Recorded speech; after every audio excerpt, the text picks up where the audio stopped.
Haleluya, puji Tuhan. Pada hari ini kita sambung pembelajaran kita untuk bulan Juni ini, yaitu dalam tema kasih karunia dalam persekutuan. Dalam topik pada minggu ini kita belajar yaitu menghidupi kasih karunia di dalam hidup bermasyarakat. Amin. Bukan hanya dalam komuniti gereja, tapi juga komuniti di mana kita berada. Di tempat kerja kita, dalam bahasa Inggris mengatakan di marketplace, di mana pun kita berada dalam sosial kita. Nah, 2 minggu lepas kita belajar tentang bagaimana Tuhan yang membentuk persekutuan kita ini dengan kemurahan dan kasih karunia Tuhan. Tidak ada satupun hal yang kebetulan. Tuhan membentuk. Dan pada minggu lepas kita belajar bahwa Tuhan juga yang meneguhkan, menguatkan, groom, kan? Dan memperlengkapkan kita secara utuh sebagai sebuah jemaat yang saling membutuhkan dan saling memerlukan sebagai tubuh Kristus. Amin.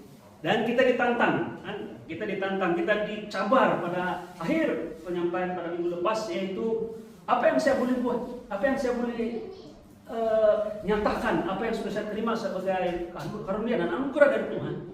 Bukannya kepada jemaat, tapi orang-orang dimanapun kita berada, menyatakan kasih karunia. Amin. Dan kita tahu antara lain kita belajar untuk saling menerima, saling mengampuni, kan? Kadang-kadang firman Tuhan seperti menunding kesalahan, tapi sebenarnya tidak. Untuk mengajar kita supaya menerima, saling menerima, walaupun ada orang lain yang mungkin membuat kesilapan dan sebagainya.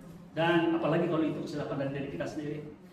Puji Tuhan, hari ini kita sambung bukan hanya dalam komuniti gereja, tapi kita pergi ke luar. Amin. Menjadi berkat. Haleluya. Di dalam Yohanes 1:16 ini dasar kita, kenapa kita boleh pergi dan memberitakan Injil. Saya katakan ini sebagai dasar. Karena firman Tuhan mengatakan, karena dari kepenuhannya kita semua telah menerima. Dia bilang, telah menerima. Maksudnya kita ada modal. Kita ada sesuatu yang kita bawa di dalam kita. Yang bersama dengan kita, yang merupakan kuasa dan kasih. Bukan kuasa yang meremukkan, tapi kuasa yang membangkitkan. Haleluya. Firman Tuhan masih ingat lagi, dia bilang sumbu yang sudah pudar, dia tidak akan nyalakan. Tidak akan padamkan. Haleluya. Tapi dia kasih semangat lagi. Sementara buluh yang terulai, sudah dia pakai, biarlah ini kasih patah saja buang. Tidak, dia tidak akan patahkan. Jadi ini kuasa kasih yang membangun, amin, membangkitkan. Haleluya, puji Tuhan. Nah, kita mendengar firman Tuhan ini, memang ada tujuan. Saya percaya tujuan adalah hati Tuhan sendiri untuk kita pergi dan memberitakan Injil. Dalam amanat agung yang kita terima dari Tuhan Yesus, mula-mula pada murid-muridnya, dia menyatakan, pergilah ke seluruh bangsa, jadikanlah semua bangsa muridku. Amin. Maksudnya yang mengikuti Yesus dan baptis mereka dalam nama Bapa, Anak dan Roh Kudus. Amin. Beritahu mereka tentang berita gembira yang kita miliki ini, yang ada pada kita, yaitu Injil kasih karunia Tuhan. Yaitu mengajak jemaat menyadari bahwa kasih karunia yang diterima dalam Kristus bukan untuk disimpan, tapi untuk dihidupi dan dikongsi dalam hubungan seharian. Dihidupi itu pun sebagai gembala, saya cukup bersyukur sudah. Haleluya, amin. Si Joshua hidup penuh dengan kasih karunia. Haleluya, puji Tuhan, gembira hati gembala. Tapi lebih dari itu adalah untuk kita kongsikan dalam hubungan seharian, bukan hanya dalam gereja. Bukan masa penatua khotbah saja. Si penatua dia kongsi kasih karunia waktu itu khotbah saja, itu dia bilang. Jadi itu juga untuk saya pribadi.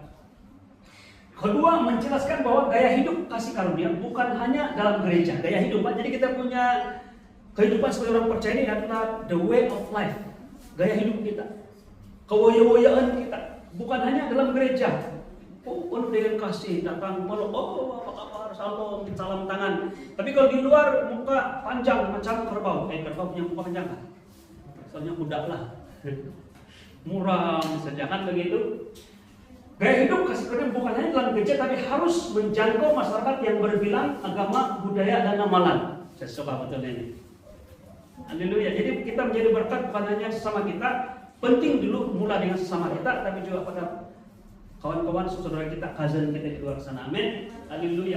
Yang ketiga, menekankan bahwa orang percaya dipanggil untuk memberitakan Injil kasih karunia. Orang percaya diminta. Malah ini adalah amanat. Saya suka perkataan amanat agung. Karena amanat ialah satu yang dipercayakan.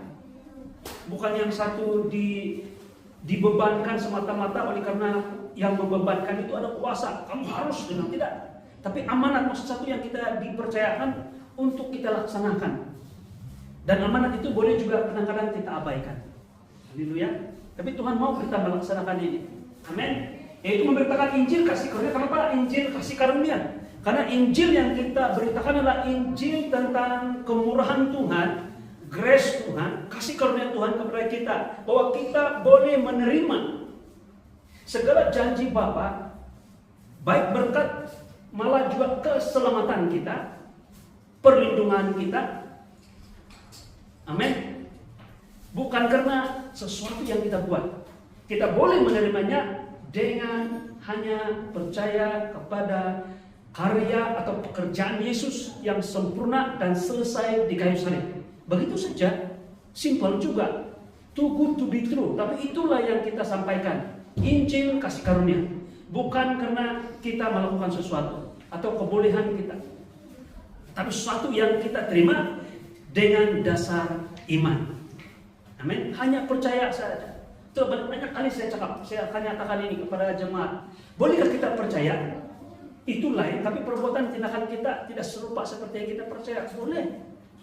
Karena perbuatan dan tindakan kita selalu tidak sebaik apa yang kita yakini. Tapi Tuhan mau menghargai dan memakai percaya kita ini, yang simple faith itu, untuk kita layak menerima segala sesuatu yang Tuhan kerjakan di kayu salib bagi kita sempurna dan selesai. Amin. Jadi mengapa pemberitaan Injil ialah pemberitaan Injil kasih karunia dengan bijak dan penuh kasih. Kenapa bijak dan penuh kasih? Kamu harus bijak seperti ular, tapi telus seperti merpati. Karena di luar sana banyak orang akan ambil kesempatan, ada orang akan manipulat, orang akan memperalatkan kita, malah menganiaya kita. Jadi untuk approach dan memberitakan Injil perlu kebijaksanaan dari Tuhan. Begitu licik seperti ular, tapi seterus seperti merpati. Amin, luar biasa. Bukan melalui penghakiman, tapi melalui kehidupan dan perkataan yang membina. Jadi melalui tingkah laku kita dan juga perkataan. Jadi ini tujuan khotbah. Amin. Jadi di ujung ibadah ini, penyampaian firman Tuhan, kita ada langkah iman. Ini yang saya mau lakukan sesuai dengan janji Bapa. Di Malaysia khususnya, ini saya mau cakap juga ini sebagai dasar, karena ada yang orang lupa ini, dia bukan di Malaysia. Ada kan yang pikir dia bukan di Malaysia? Jadi dia lihat sama rata semua orang. Tidak. Kita adalah bangsa, negara kita mempunyai situasi yang sangat-sangat unik, masyarakat mazmuk. Dan Tuhan tahu kita berada di sini. Lain kalau kita berada di tengah-tengah satu suku, dan suku itu kita semua.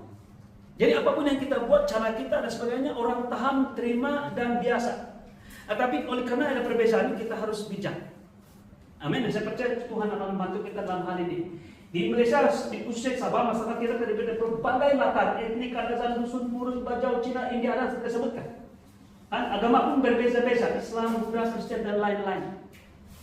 Di tengah-tengah kepelbagaian ini, Tuhan memanggil kita bukan untuk menyendiri, tapi isolasi kita saja tidak. Tetapi untuk menjadi saksi Kristus, kasih karunia Kristus. Kasih karunia bukan untuk hanya dinikmati secara pribadi atau secara jemaat, secara keluarga, tapi untuk mengubah cara kita hidup di tengah masyarakat. Kita menjadi berkat. Janji Tuhan kepada Abraham mengatakan bahwa kamu akan diberkati. Melalui keturunanmu kamu akan diberkati, dan melalui keturunan kamu. Saya percaya keturunan itu merujuk kepada Yesus Kristus yang merupakan keturunan Abraham. Melalui Yesus dan Yesus dalam kita, bangsa-bangsa lain juga diberkati. Amin. Haleluya. Oleh karena kamu ada di situ, situasi sana berubah karena penyertaan Tuhan yang luar biasa. Nomor 1, kasih karunia membentuk sikap rendah hati dalam perbezaan. Saya suka ini. Dalam gereja pun kita sudah bahas ini pada minggu lepas, ada perbezaan. Tidak semua orang sependapat, sepikiran, berlain-lain. Tapi kita belajar saling menerima, merendah diri, merendah hati, dan saling menerima. Malah bertahap kita saling mengampuni. Dalam Filipi 2 ayat 3 dan 4, teman-teman mengatakan dengan tidak mencari kepentingan sendiri atau puji-pujian yang sia-sia. Sebaliknya hendaklah dengan hati yang seorang menganggap yang lain lebih utama daripada dirinya sendiri. Dan janganlah tiap-tiap orang hanya memperhatikan kepentingan sendiri, tetapi kepentingan orang lain juga. Jadi kita saling mendahulukan, orang lain lebih penting daripada kita. Ini perbuatan atau tindakan di mata manusia di luar sana adalah satu kerugian. Kan? Itu sebenarnya ada konsep kronisme. Kan? Kita dulu, kan? Ada konsep itu di luar sana, tapi dalam gereja kita diajar untuk mendahului orang lain. Dan luar biasa, bukan hanya untuk di gereja, tapi di luar sana juga. Orang lain melihat kita mungkin dalam keadaan di pihak yang kalah, tapi di mata Tuhan kita di pihak yang menang. Maka salah satu pernyataan yang bombastik dalam firman Tuhan yang lain daripada yang lain, maksud saya berbeda dengan dunia cakap atau dunia pikirkan atau konsep dunia ini adalah istilah menumpukan bara api di kepala atau di pundak seseorang. Bagaimana itu kita lakukan? Yaitu dengan membalas kejahatan dengan kebaikan. Orang buat jahatnya kita buat baik dengan dia. Orang bilang, bunuh nih orang ini. Sudah kita aniaya dia, benci dia, kita mengelimut, tapi itu dalam bahasa Melayu. Mengatakan yang tidak baik pada orang itu, tapi orang kita tetap membalas dengan kebaikan. Dia sudah anggap dia membalas nanti ini paling kurang pun pakai TikTok atau Facebook ini dia membalas, tapi kita tidak. Banyak orang Islam melakukan itu sebagai satu yang normal. Malah di luar sana dunia mengajar bahwa setiap kesalahan itu ada hukum karma. Apa yang kau buat seseorang yang jahat akan kau menerima balasan yang sama. Tapi Tuhan mengajak kita untuk melakukan dan mempraktikkan hal yang berbeda, malah yang bertentangan. Saya berkata saudaraku, percayalah firman Tuhan tidak pernah gagal. Malah ini kita harus lakukan dengan langkah iman, yaitu mengampuni, memaafkan dan menerima orang yang menganiaya kita. Amen. Tuhan Yesus sendiri mengatakan ini. Sebelum dia menembus dan melepaskan, menyerahkan nyawanya, apa dia katakan kepada orang-orang di sekeliling dia, termasuk tentara Romawi dan juga para tua-tua, imam-imam, ahli Taurat.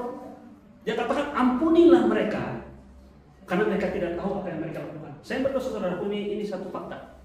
Banyak orang melakukan kejahatan karena dia tidak tahu apa yang mereka lakukan. Dorang tahu apa itu apa yang dorang buat. Saya berkata, kalau dorang tahu apa yang dorang buat itu menghasilkan hal-hal yang membinasakan, pasti mereka tidak lakukan. Amin. Haleluya. Di tengah masyarakat yang berbeza latar, kasih karunia membentuk kita menjadi rendah hati dan saling menghormati. Kita tidak perlu membuktikan siapa lebih benar, tapi menyatakan kasih melalui perbuatan dan pengertian. Haleluya. Puji Tuhan. Dalam Filipi 2:3-4 dia katakan, dengan tidak mencari kepentingan sendiri atau puji-pujian yang sia-sia. Saya berkata saudara, fakta adalah dalam firman Tuhan, apa yang dikejar manusia, semua itu berakhir dengan kesia-siaan. Percayalah, bukan cakap penutua, tapi apa yang firman Tuhan katakan. Haleluya. Kita mengejar hal-hal yang lebih besar daripada apa yang dunia kejar. Amen. Nomor 2, kasih karunia terzahir. Supaya di perkataan bahasa Melayu zahir. Selalunya kita sebut nampak ini waktu hari raya. Selamat hari raya. Maaf, zahir dan batin. Maksudnya hal yang terkeluar, yang orang bilang manifest dalam bahasa Inggris dalam kehidupan dan tingkah laku kita. Terzahir dalam perbuatan yang memuliakan Kristus. Haleluya. Kasih karunia membantu kita menyatakan kuasa untuk melahirkan buah-buah roh. Amin. Haleluya. Dalam Matius 5:16 firman Tuhan mengatakan, demikianlah hendaknya terangmu bercahaya di depan orang, supaya mereka melihat perbuatanmu yang baik dan memuliakan Bapakmu yang di surga. Amin. Saya mau beritahu ini, saya tidak terletak dalam dalam sebuah nota ini, yaitu Tuhan sudah mempersiapkan kita dengan pekerjaan yang baik. Ketika kita menerima Yesus, Roh Kudus dalam diri kita mempersiapkan kita untuk melaksanakan dan melakukan execute pekerjaan-pekerjaan yang baik. Maksudnya kita melakukan pekerjaan baik ini daripada anugerah kasih karunia Tuhan telah beri pada Anda dan saya. Karena keselamatan yang sudah kita miliki, kita kerjakan keselamatan kita, lebih tepat seperti ini. Bukan supaya kita mendapat keselamatan atau pengampunan dan sebagainya, tapi karena apa yang telah kita terima. Itu cuma mengapa orang-orang Kristen kita, orang-orang yang percaya, ketika kita melakukan hal ini, percaya di tengah-tengah orang, adalah kuasa yang zahir atau lahir daripada manifestasi daripada pekerjaan Roh Kudus sendiri. Amin. Dan memuliakan Bapamu di surga. Dunia lebih tertarik kepada kasih yang kelihatan, bukan kata-kata kosong. Ini fakta. Oh, saya bagus itu, bagus betul. Bila saya nampak dia bagus. Jadi segala sesuatu yang kita buat harus dalam bentuk yang zahir, yang kelihatan, bukan setakat kata-kata. Dan inilah persoalan ataupun isu yang dicoba ditangani oleh Yakobus dalam kitab Yakobus.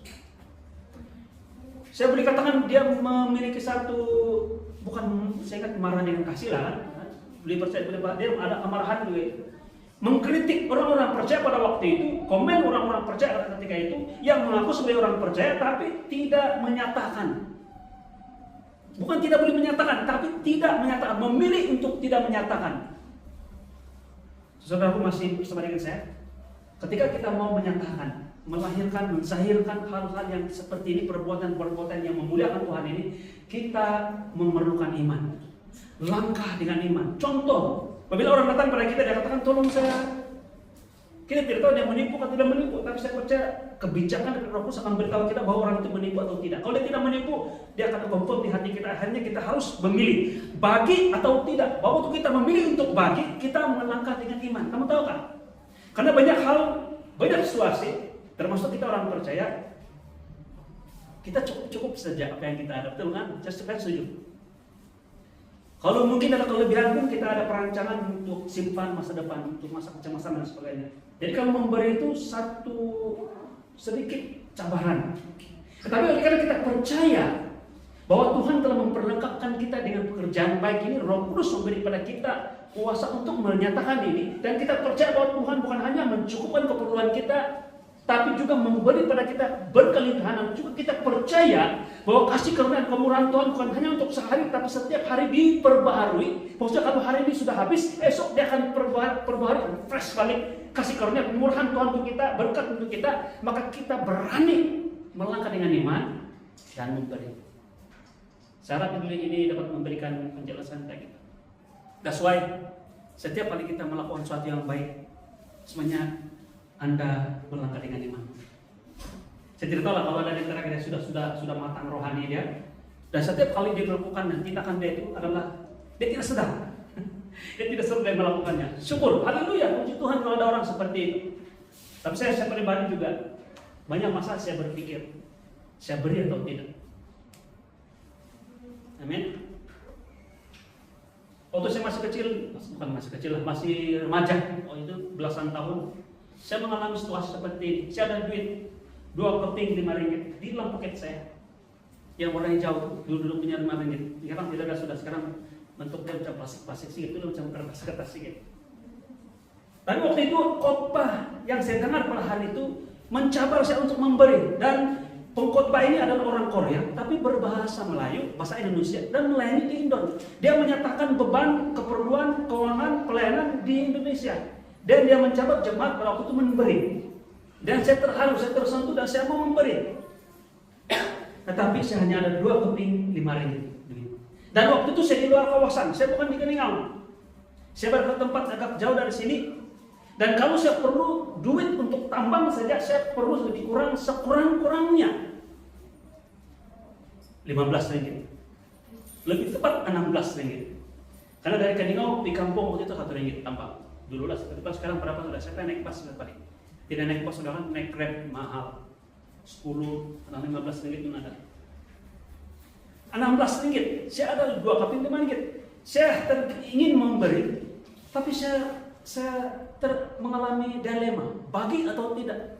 Dan itu kantung kolektor itu kan makin dekat sama saya. Bagi tidak. Akhirnya Tuhan saya bilang, saya percaya padamu. Saya percaya padamu Tuhan bahwa Engkau mencukupi keperluan saya. Sekarang pun sudah tidak cukup. Kan? Tapi saya percaya Tuhan mencukupi keperluan saya. Akhirnya saya buka. Saya ingat lagi saya beri dengan berat hati. Karena saya harapkan pada ringgit pada poket di dompet saya tiada. 5 ringgit 2 keping. 10 sen pada tiada. Jadi saya ambil 5 ringgit itu saya lakukan dengan saya beri. Waktu pulang selepas ibadah, pulang di rumah tempat penginapan itu, semua kawan-kawan semua tidur. Kami kelompok pelajar berkemah, ada perkemahan rohani suatu tempat. Mereka selalu minum kopi. Lalu heran, mana si Denny? Saya di bilik waktu itu, saya naik ke atas di bilik dan saya berdoa. Saya letak saya punya Bible, Alkitab, saya letak di sebelah kanan saya dan saya ambil itu 5 ringgit yang 1 keping lagi kan, 1 keping sudah bagi, letak di tepi. Dan saya berlutut tepi katil dan saya katakan Tuhan, saya berdoa, saya katakan doa saya katakan Tuhan, di antara dua ini fakta, saya bilang saya tunjuk ke 5 ringgit, tidak sampai ke Ningau kecuali jalan kaki. Kecuali hal lain lagi lah, tidak bisa sampai ke Ningau. Tapi Tuhan saya bisa menangis. Saya katakan pasal air mata saya, Tuhan, saya lebih percaya, walaupun ini fakta, tapi saya lebih percaya firman-Mu yang Engkau tidak akan membiarkan saya. Pendek cerita, besok pagi saya pergi dan saya jalan, kami berdoa bersama dengan kawan saya lupa minta duit. Maka dalam doa saya itu saya ada perancangan juga mau minta duit, pinjam duit. Kamu pun bagi idea juga kan, minta duit. Bukan 1 kali, saya 2 kali saya minta duit, malah 3 kali saya minta duit. Sepanjang perjalanan itu, tapi Tuhan batalkan semua. Yang pertama dengan kawan saya, tidak yang berdoa kayak menangis berdoa, dan lepaskan saya naik pas bye-bye. Sampai di setelah di panjang malam, lama saya lupa minta duit. Tuhan bagi saya lupa. Tinggal 5 ringgit. Sampai keke, saya bayar itu tambang. Dari kampung itu ke Pekan waktu itu saya bayar 3 ringgit tambang. Jadi tinggal 2 ringgit. Saya naik saya pas dari Pekan itu pergi ke Kinabalu, semuanya 5 ringgit tambang. Saya beritahu itu driver sedang, nah simpanin 2 ringgit dulu. Saya tinggal minta duit sama anti saya di Tas Bukit. Karena ada anti saya di sana. Nanti saya akan balik. Dia bilang, mana boleh begitu? Tidak apa, saya ambil bag saya. Ini sebagai jaminan, ini bag saya. Kalau saya tidak bawa ini bag saya, kau jual lah. Ingat orang mau beli ini 5 ringgit pun orang mau beli.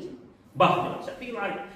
Kedua kali saya minta. Sampai di rumah, belum sampai lebih kurang 50 meter sebelum sampai rumah, tiba-tiba saya punya sepupu keluar. Kopi mana? Saya pergi jumpa anti. Kenapa? Saya pergi minta duit. Kenapa? Mau pulang ke Ningau. Jadi tiada duit, dia bilang si anti. Tuhan batalkan lagi niat saya untuk minta. Malah bukan batal, memang tidak boleh dia dapat mau minta. Saya tanya dengan dia. Jadi berapa lagi duit kau ada? Tinggal 3 ringgit lagi berada. Bilang, kasih saya duit. Dia kasih saya bagi duit sama itu dari bus clear. Memang clear tambang. Tapi kami dua-dua clear. Duduk di kota Kinabalu waktu itu duduk di bus stop dan sambil berdoa. Tadi seseorang tidak apa, ini ada lagi seorang tabungan. Sudah ambil duitnya 3 ringgit. Saya berdoa Tuhan, saya percaya firman-Mu, saya tangkap dengan iman, saya beri dengan iman Tuhan, saya percaya Kau tidak biarkan saya. Tidak sampai 10 menit pas depan kami. Sebenarnya sepupu dia bilang, bila kita mau naik bus brother, saya pikir dia bisa ada duit. Sekejap, saya tinggal saya katakan begini, sabar saya, percaya saja, saya bilang, percaya, dia pun tidak tahu apa yang saya mau, percaya saja, Tuhan akan tolong kita. Jadi begitu saya, bus berhenti, dan bus itu kenal dengan sepupu saya, dia tidak kenal saya. Dia tahu saya wujud, tapi tidak pernah kenal rupa saya. Saya bilang, mana? Dia bilang, kopi mana? Oh, saya dari Keningau, saya kena charter bus. Ini bukan kebetulan. Saya kena charter bus dari Keningau, tapi saya tidak boleh karena persatuan bus waktu itu sangat kuat. Saya tidak boleh ambil penumpang balik ke Keningau. Jadi saya mau balik sana nih. Jadi kamu mau mana? Mau balik ke Keningau? Mari kasih kawan saya balik. Dia bilang, siapa itu sudah dapat kau? Dia tunjuk saya. Siapa ini? Anak siapa? Dia bilang mama masa. Oh ini pula si Denny dia kan. Oh salam. Mari naik. Dia bawa kami sampai ke Keningau, malam sampai ke Keningau. Dia bawa sampai buka pagar, masuk ke rumah, di depan rumah. Saya menangis panjang perjalanan. Saudara, walaupun saya punya ilustrasi panjang sedikit, tapi menjelaskan message ini. Perbuatan yang kita lakukan untuk mempermuliakan nama Tuhan. baik dalam gereja atau di luar sana, saya beritahu sini, selalu menuntut iman, faith, untuk kita melangkah dan bertindak. Amin. Apalagi waktu kita dalam hal ekonomi, dalam hal kekurangan. Kita kekurangan tapi kita masih memberi, luar biasa. Kalau kita beri pada kelimpahan kita itu biasa-biasa. Amin. Haleluya. Cara kita melayani pelanggan, menolong jiran, atau menjaga kebersihan kampung, ya Tuhan. Semua itu boleh menjadi persaksian Injil kasih karunia. Kita tidak perlu bersaing dengan dunia karena Kristus hidup dalam kita. Maksudnya kata lain, you have Christ, you have everything. Jangan bersaing dengan benda orang lain, kita mau kejar sini, kejar sini. Kalau kita ada itu bonus. Haleluya. Nomor 3, kasih karunia mendorong kita mengampuni dan mengasihi semua orang. Bukan hanya orang yang kita sayang, bukan hanya di kalangan jemaat kita, tapi juga orang yang menyayangi kita. Amin. Dalam Lukas 6, 27-28 firman Tuhan mengatakan, tetapi kepada kamu yang mendengarkan aku berkata, kasihilah musuhmu, berbuatlah baik kepada orang yang membenci kamu, mintalah berkat bagi orang yang mengutuk kamu, berdoalah bagi orang-orang yang mencaci kamu. Ini kita balas TikTok. Ibu saja siapa yang menang lah. Tidak bayar. Kita membalas kejahatan dengan kebaikan. Amin. Haleluya. Firman Tuhan sangat jelas. Dia kata hidup dalam masyarakat mazmum kadang-kadang membawa cabaran. Kita mungkin disalah paham dan dipinggirkan. Tapi kasih karunia mengajak kita tidak membalas kejahatan dengan kejahatan, sebaliknya memberi berkat dan berdoa untuk mereka. Sukanya.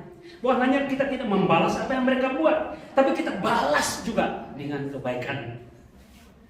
Dengan mendoakan mereka. Malah mengampuni mereka. Amin. Itulah bukti hidup kita di bawah kasih karunia, bukan di bawah hukuman, di bawah perintah. Amin.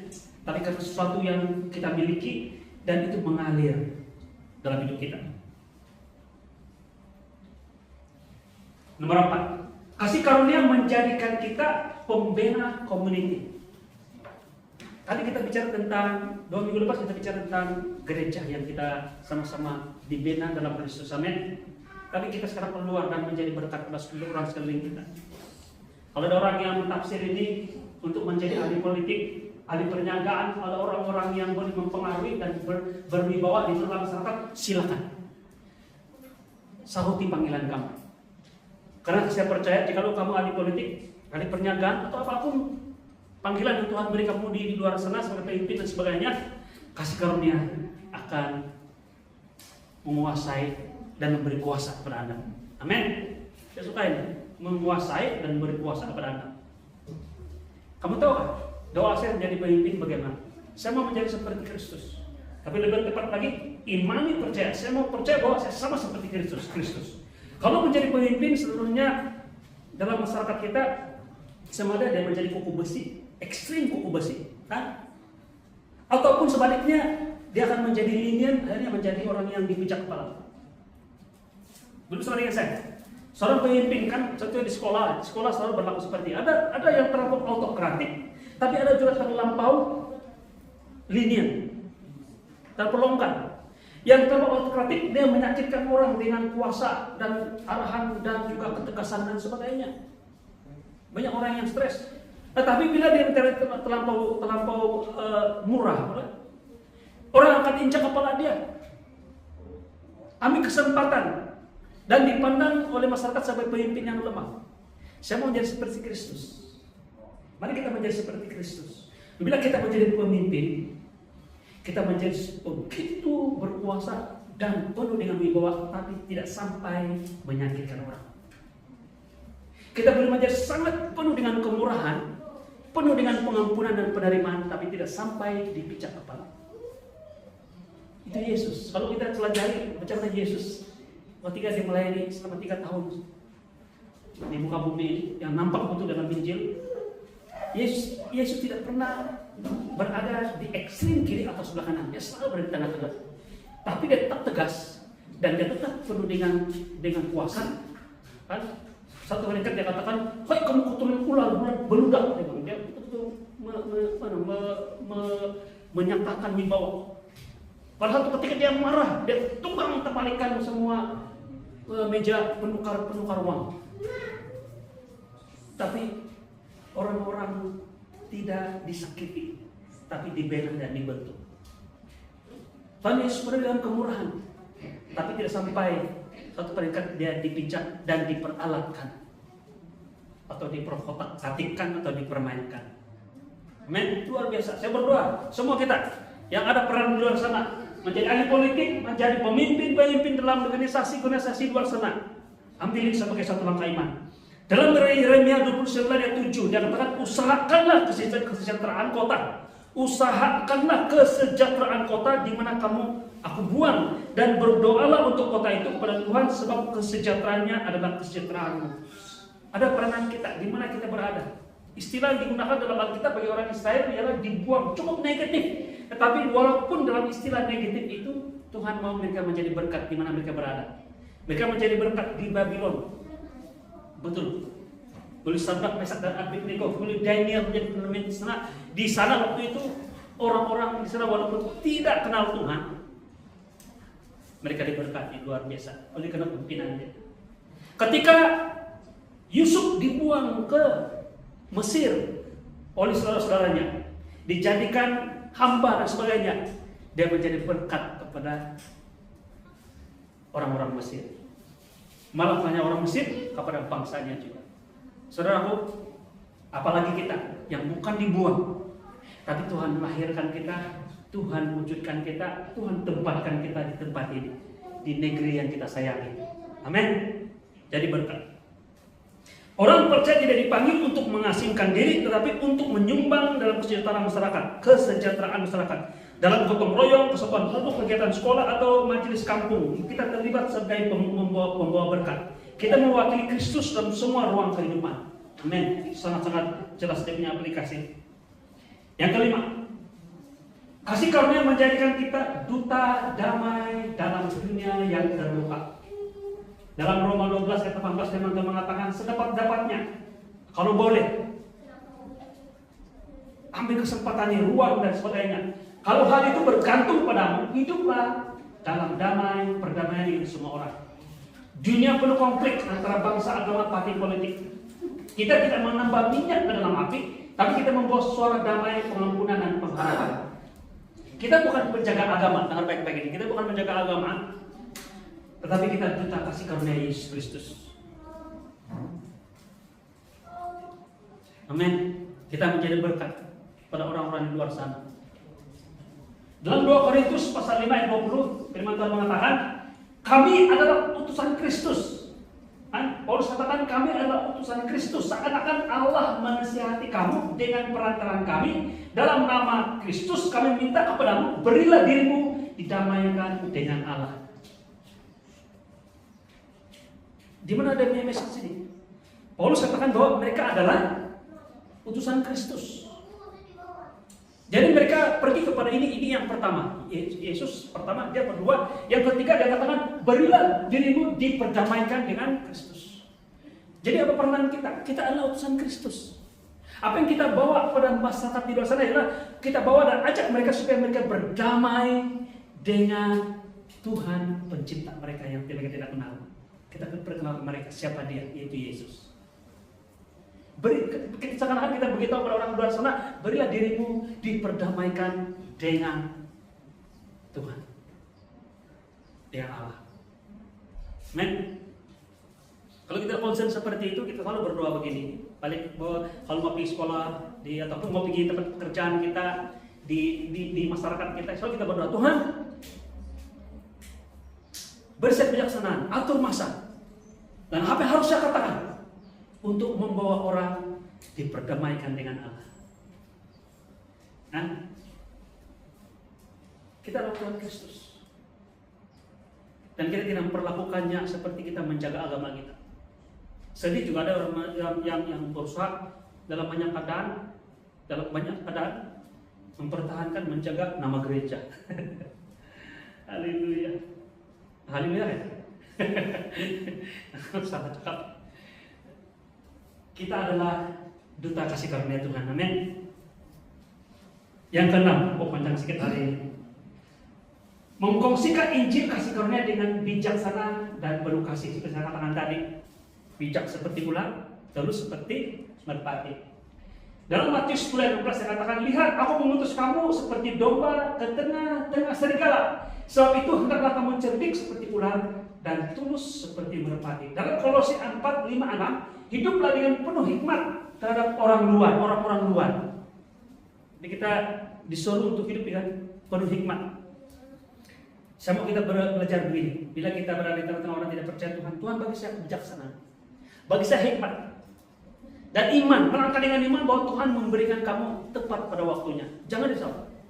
Amin. Lakukan dengan iman. Pergunakanlah waktu yang ada.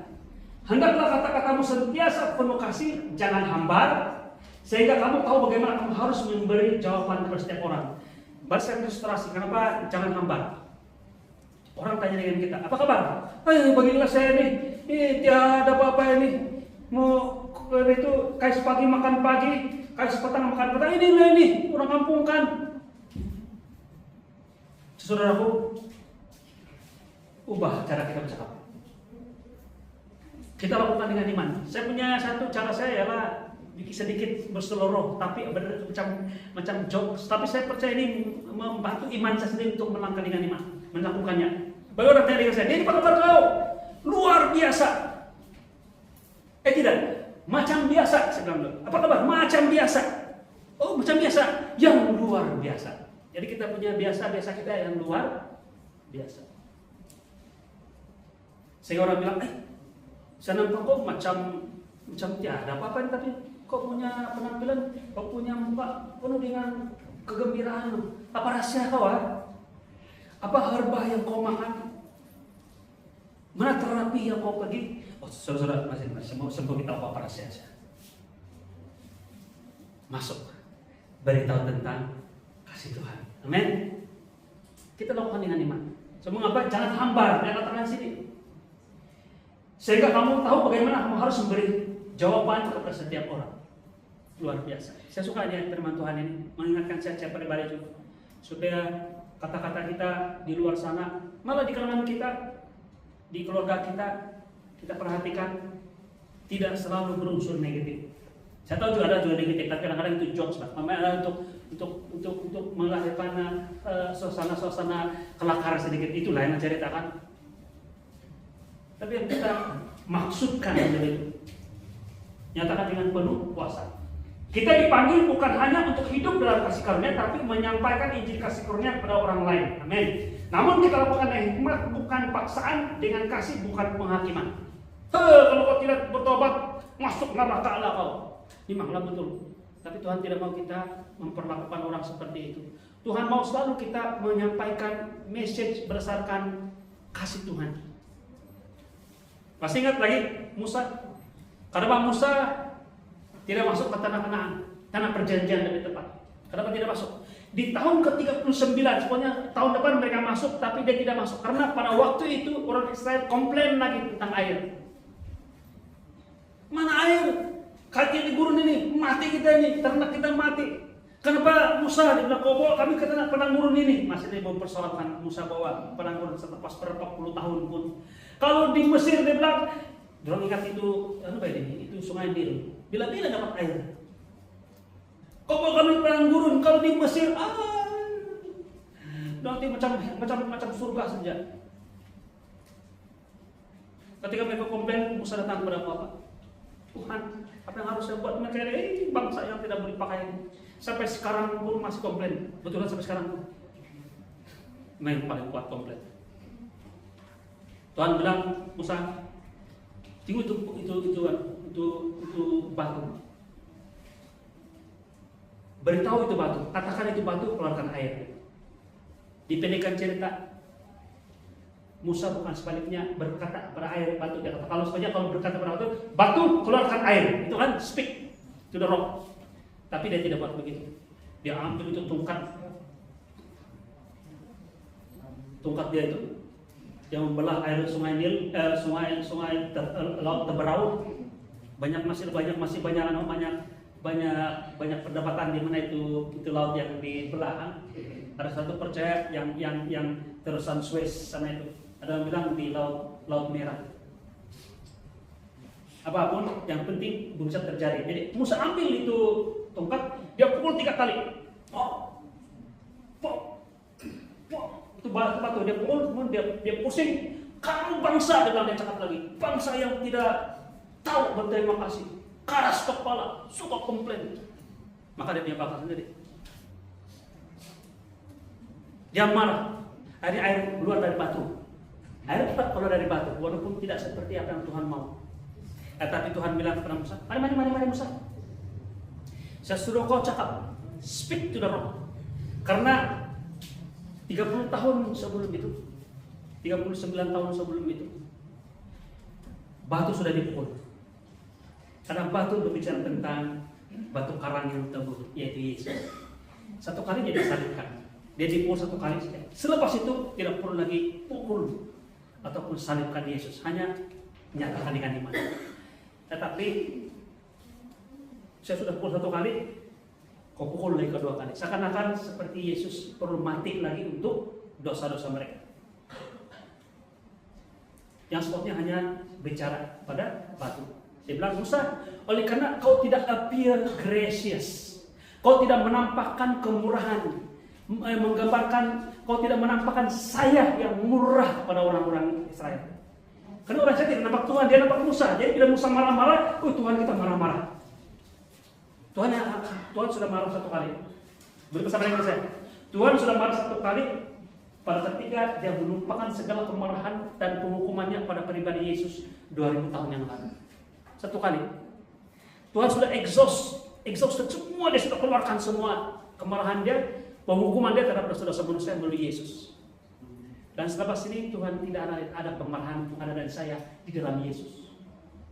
Tapi dalam konteks Musa tidak menggambarkan kasih kemurahan Tuhan kepada orang Israel. Saya melihat bahwa ini muka Tuhan, ini marah-marah. Jadi sedih kan kalau ada pelayan mimbar itu berbicara tentang menyampaikan firman Tuhan tapi tidak menggambarkan kasih Tuhan.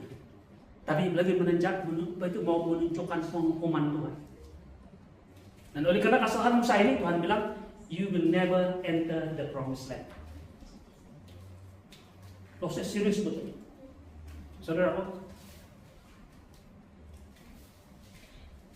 kita dipanggil bukan hanya untuk hidup yang kasih, tapi menyampaikan Injil kasih karunia kepada orang lain. Amin. Dan Tuhan mau kita melakukannya dengan hikmat, bukan dengan paksaan, tapi dengan kasih dan bukan penghakiman, bukan kemarahan, tapi penuh dengan kasih. Imam betullah kalau mereka tidak bertobat, mereka masuk neraka. Tapi tidak apa-apa kita cakap doang, habislah orang. Kalau boleh Tuhan mau selamatkan semua orang. Kalau saya Tuhan mungkin lain cara. Banyak orang komplain ini. Kalau saya Tuhan, semua selamatlah. Saya pun kasih mau selamat semua, tapi Tuhan tidak mau melakukan itu. Tuhan mau kita memilih. Jadi apa yang kita sampaikan adalah untuk memujuk orang. Dan saya percaya kuasa kasih dan pilihan Tuhan, orang yang mendengar itu akan memilih untuk menerima Kristus. Amin. Sedihlah kalau mereka itu tidak terpilih. Tapi lebih tepat lagi karena mereka tidak mau mengambil kesempatan memilih. Amin. Sama ada di pasar, di media sosial, tempat kerja, kita menjadi saksi Yesus melalui perkataan dan perbuatan. Amin. Haleluya. Mari kita tutup. Puji Tuhan. Apa yang sudah kita pelajari? Yohanes 13 ayat 35, firman Tuhan mengatakan, dengan demikian semua orang akan tahu bahwa kamu adalah murid-muridku, yaitu jikalau kamu saling mengasihi. Jadi saudaraku, mulai dalam gereja. Orang di luar sana melihat gereja. Kalau ada perpecahan dalam gereja, mereka pun tidak akan diberkati. Tapi kalau mereka melihat kasih yang kuat dan kukuh dalam gereja, so mengapa siri khotbah ini bermula daripada gereja? Pengenalan kita tentang kasih karunia Tuhan, kemudian hidup kita dalam keluarga, kemudian dalam kasih karunia dalam persekutuan, dan peneguhan kasih karunia atau persekutuan dalam jemaat dengan saling mengasihi, menerima, saling mengampuni, menyadari peranan dan juga karunia Tuhan sudah beri pada kita. Dan akhirnya oleh kasih yang kita pupuk dalam jemaat akan menjadi kesaksian kepada orang sekeliling kita. dalam khotbah hari ini. Amin. Kita telah menerima kasih karunia demi kasih karunia. Maka marilah kita menjadi saksi kasih karunia dalam jemaat, rumah, dan seluruh masyarakat. Dengan baik-baik. Firman Tuhan tidak pernah gagal. Dia katakan, oleh karena kepenuhannya kamu menerima kasih karunia demi kasih karunia. Maksudnya kasih karunia kita tidak pernah habis. Sentiasa diperbaharui. Dalam Mazmur, saya ingat dalam bentuk lagu, dia katakan, kasih setia Tuhan tidak berubah. Kemurahannya tiada batasnya, baru setiap pagi ke hari. Saya lupa sudah. Baru setiap hari, baru setiap hari. Besar setiamu Tuhan, besar setiamu. Itu dalam firman Tuhan dalam Mazmur. Daud tahu betul bahwa kasih karunia Tuhan tidak pernah habis. Sentiasa diperbaharui. Baru setiap hari atau baru setiap pagi. Bangun pagi sejak Tuhan sudah karuniakan kita, sediakan bagi kita kemurahan demi kemurahan. Itu bukan hanya hidup, tapi untuk hidup menjadi berkat dan menjadi saksi Kristus. Amin. Haleluya. Ini doa penutup. Tidak perlu ikut, tapi suka baca menjadi panduan untuk kita. Tuhan Yesus, kami bersyukur atas kasih karunia yang telah Engkau limpahkan atas kami. Tolong kami untuk tidak menyimpannya. Luar biasa. Jangan simpan itu sendiri saja. Tolong kami untuk tidak menyimpannya, tapi untuk menghidupinya di rumah, di gereja, di tempat kerja, di tengah masyarakat.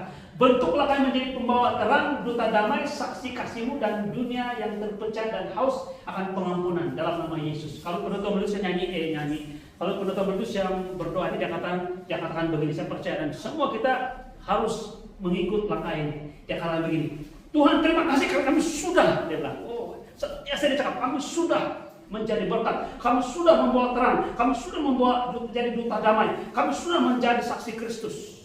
Langkah dengan iman.